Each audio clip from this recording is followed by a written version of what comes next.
حضرت سعد بن ابی وقاص رضی اللہ تعالیٰ عنہ نا کچھ بانٹ رہے تھے تو ایک شخص نے آ کے کہا، یہ بخاری میں آپ کو ملے گا، اس نے آپ پر 3 الزام لگائے. کہنے لگا ایک تو آپ جہاد پہ نہیں جاتے حالانکہ بڑے مجاہد تھے، دوسرا آپ بانٹنے میں احتیاط نہیں کرتے، تیسرا جناب آپ غریبوں کو ترجیح نہیں دیتے. 3 الزام اس طرح کے اس نے آپ پہ لگائے، ناانصافی کا معاذ اللہ، جنگ پہ نہ جانے کا. اب حضرت سعد بن ابی وقاص کو بڑی تکلیف ہوئی. حضرت سعد عزت دار آدمی تھے، لوگ عزت داروں پر بھی ظلم کرنے سے باز نہیں آتے. حضور کے غلام تھے، نبی پاک کے سچے سچے صحابی تھے. اس نے جھٹ سے منہ کھولا الزام لگا دیا، سوچا سمجھا ہی نہیں کہ میں اس شخص کے بارے میں بات کر رہا ہوں جس کی صبح اور شام حضور کے ساتھ وفا کرتے گزر گئیں. بخاری میں موجود ہے.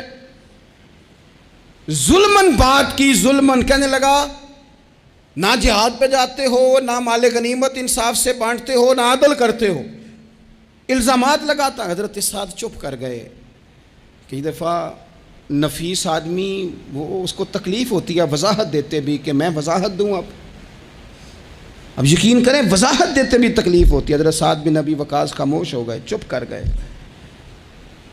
لیکن اس وقت سے ڈرنا چاہیے جب کوئی اپنا مقدمہ رب کی بارگاہ میں پیش کرے، رات کو اللہ کے حضور شکایت کرے. حضرت سعد بن ابی وقاص نے 3 دعائیں کی اس کے لیے، دعائے ضرر، بد دعائیں دی 3. کون سی؟ کہا اے اللہ اس کی عمر لمبی کر دے، اے اللہ اس کا فقر بڑھا دے. تیسرا کہا اے اللہ اسے فتنوں میں مبتلا کر.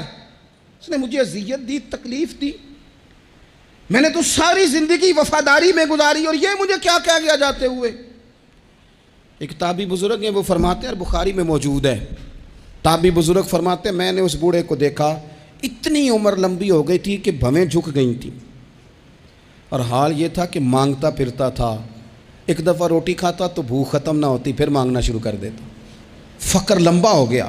اور فرماتے ہیں فتنے کا یہ حال تھا کہ نہ اب خواہش تھی نہ اس کے وجود میں اتنی طاقت تھی، لیکن راہ سے گزرتے معاذ اللہ ثم معاذ اللہ کسی خاتون کو چھیڑ دیتا، اسے جوتے پڑتے، اسے تکلیف ہوتی.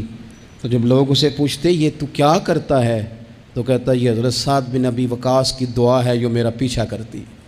یہ میں نے ان پر ظلم کیا، زیادتی کی، الزامات لگائے، دل توڑا، تو یہ دعا ہے جو مجھے جینے نہیں دیتی.